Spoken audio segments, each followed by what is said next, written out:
Bienvenidos a Bajado a Tierra, un espacio para hablar de psicoanálisis.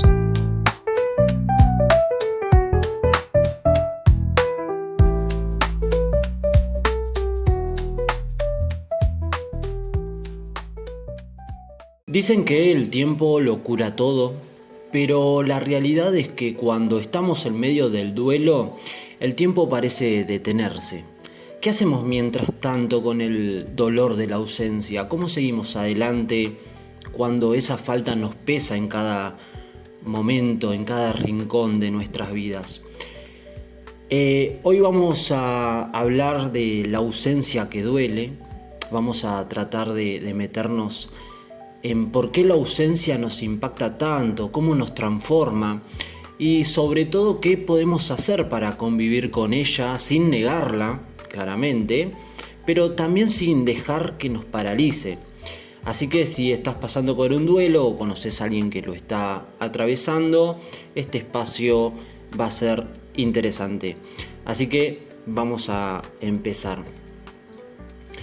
La ausencia en el duelo no es solo física, estamos todos de acuerdo, no es solo que esa persona ya no está frente a nosotros, es la falta que queda en todos los aspectos de nuestra vida, ¿no?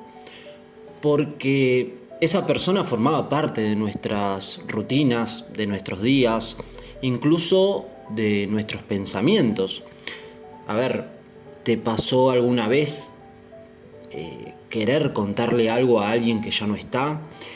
Es ese impulso automático de agarrar el celular, escribir un mensaje y de repente te cae la ficha, no hay nadie del otro lado. Ese es el tipo de ausencia que duele, porque no es solo la falta del cuerpo, sino la falta de lo que esa persona simbolizaba en nuestras vidas, ¿no? Puede ser el apoyo, el amor, la complicidad, la compañía. En el psicoanálisis hablamos mucho de los significantes y esa persona no era solo un individuo más, sino un significado que le habíamos dado en nuestra estructura emocional. Puede ser un amigo, puede ser un padre, una pareja. Su ausencia no solo rompe el vínculo, sino que nos desarma, porque altera la forma en que nos entendemos a nosotros mismos, ¿no? Y acá está lo difícil. No siempre somos conscientes de cuánto esa persona representaba hasta que ya no está. Es como si recién al enfrentarnos con el vacío pudiéramos ver el espacio que ocupaban, ¿no? Ahora bien, ¿por qué duele tanto? ¿Por qué una ausencia puede sentirse tan insoportable? Y tiene que ver cómo nos vinculamos emocionalmente, ¿no? Desde chicos nos construimos a partir de los otros.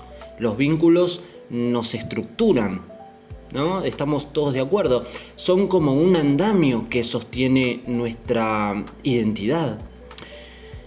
Cuando alguien importante ya no está, sentimos que una parte de nosotros también se pierde. Por ejemplo, si alguien era tu lugar de confianza, su ausencia puede hacerte sentir desprotegido, ¿no? Si era alguien con quien compartías proyectos, su pérdida puede dejarte ahí varado, sin rumbo. Además está el tema de los recuerdos. O sea, nuestra mente en el duelo tiende a repetir momentos, tiende a repetir conversaciones, gestos. Es como si intentara encontrar una lógica o un cierre a lo que pasó. Pero ese proceso, aunque necesario, a veces también intensifica el dolor, porque en cada recuerdo está la confirmación de que eso ya no va a volver. Y en este punto es importante entender algo, que el duelo no es lineal, no es que un día te levantás y decís listo, ya está, lo superé. Hay días en que sentís que avanzás y otros en que el dolor te vuelve a golpear con toda su fuerza. Y eso está bien. El duelo es un proceso, no es una lista de pasos a seguir. Para entender por qué la ausencia duele tanto es interesante traer a Freud y su texto Duelo y Melancolía, ¿no? Porque acá explica que en el duelo lo que sucede es una especie de trabajo psíquico, ¿no? Nuestro inconsciente tiene que ir soltando de a poco, claramente, no se hace todo a la ligera, ese vínculo que teníamos con la persona que ya no está. Y es un proceso que no ocurre de un día para el otro, como decíamos, porque cada recuerdo, cada experiencia compartida tiene que ser procesada, revivida y de alguna forma resignificada. Freud dice que el duelo es un proceso normal. Aunque sea doloroso, es algo que nuestro aparato tiene que hacer para poder seguir adelante. Pero este trabajo no es lineal y por eso hay momentos en que el dolor parece retroceder y otros momentos en que vuelve con más fuerza. Es como si nuestra mente, nuestro aparato estuviera en una especie de negociación con esa pérdida, ¿no? Sin embargo, Freud también diferencia el duelo de la melancolía, y esto es sumamente interesante, porque en la melancolía el proceso se complica. En lugar de soltar el objeto perdido, la persona queda atrapada en un estado de autorreproches, de culpa, ¿no? De sentir que algo de sí mismo murió junto con la pérdida. Es como si la pérdida no solo afectara al mundo externo, sino también a la autoestima de la persona. Entonces, ¿cómo hacemos para convivir con esta ausencia que duele? Lo primero que quiero decirte es que no hay respuestas mágicas, pero sí hay cosas que pueden ayudarnos a llevar el proceso con más suavidad, más liviandad, ¿no? Sé que puede sonar trillado, pero lo primero es dejar de evitar el dolor, ¿no? Muchas veces intentamos distraernos, reprimir lo que sentimos o hasta nos decimos cosas como no debería estar tan mal. Pero la verdad es que el duelo duele y hay que permitirnos transitar ese dolor, porque reprimirlo solo lo hace más pesado, ¿no? Hay personas que encuentran consuelo, por ejemplo, en crear pequeños rituales. Por ejemplo, escribir cartas a la persona que se fue, guardar, objetos que fueron simbólicos o incluso hablarle como si todavía estuviera presente. Y estos actos no son un signo de debilidad, sino una forma de darle un lugar a esa persona en nuestra vida, aunque ya no esté físicamente, podríamos decir. En psicoanálisis hablamos mucho de resignificar, como recién mencionábamos, y esto significa que no se trata de olvidar a quien se fue, sino de transformar ese vínculo. Por ejemplo, pensar en qué nos dejó esa persona, cómo nos marcó y en qué parte de ella queremos mantener viva en nosotros, ¿no? Y esto nos ayuda a integrar la pérdida sin que nos paralice.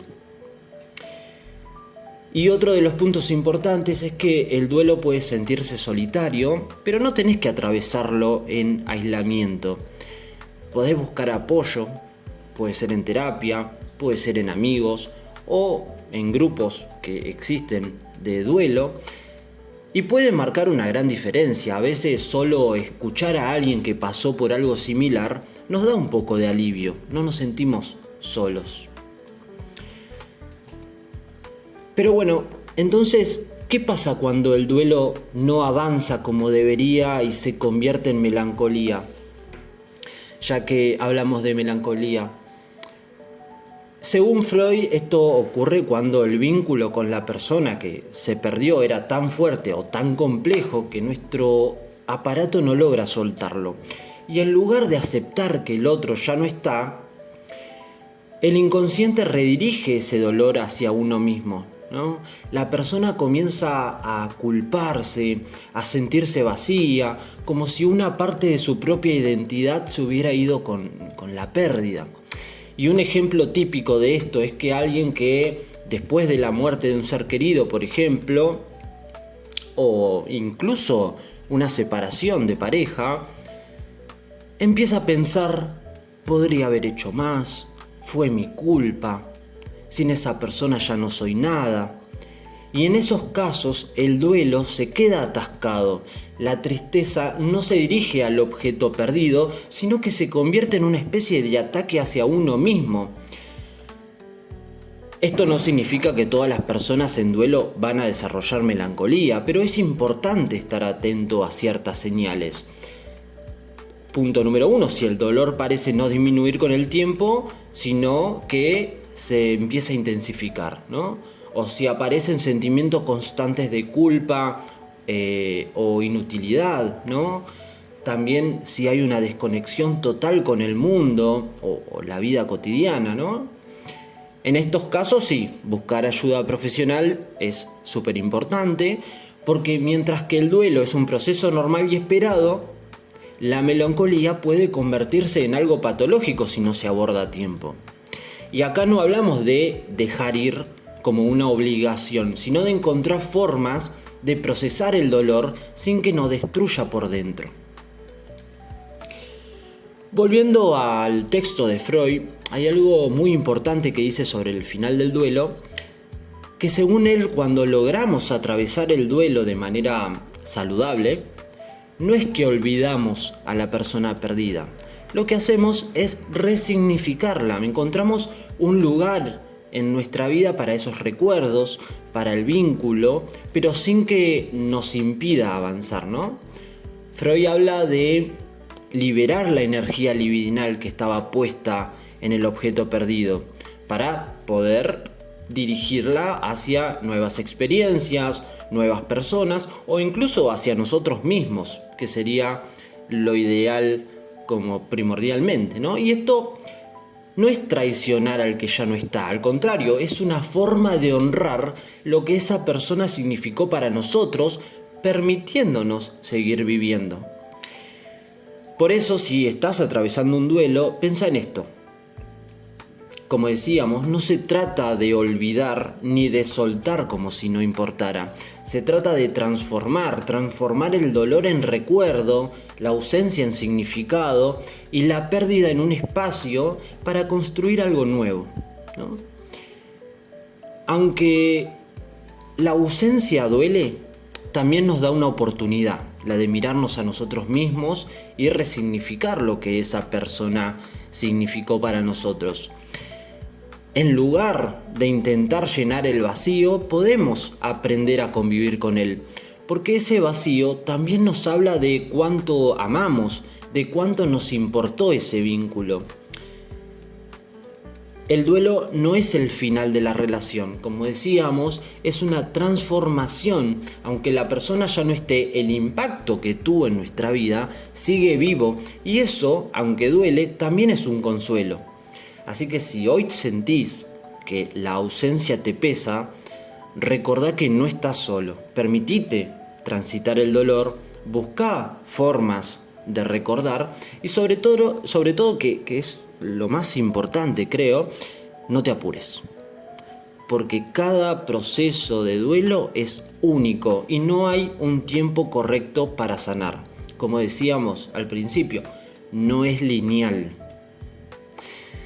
Gracias por acompañarme en este episodio de Bajado a Tierra. Espero que este espacio te haya ayudado a reflexionar o al menos a sentirte un poco menos solo en este proceso, ¿no? Si conoces a alguien que podría necesitar escuchar esto, compartile el episodio y nosotros nos encontramos en el próximo capítulo. Chau, chau.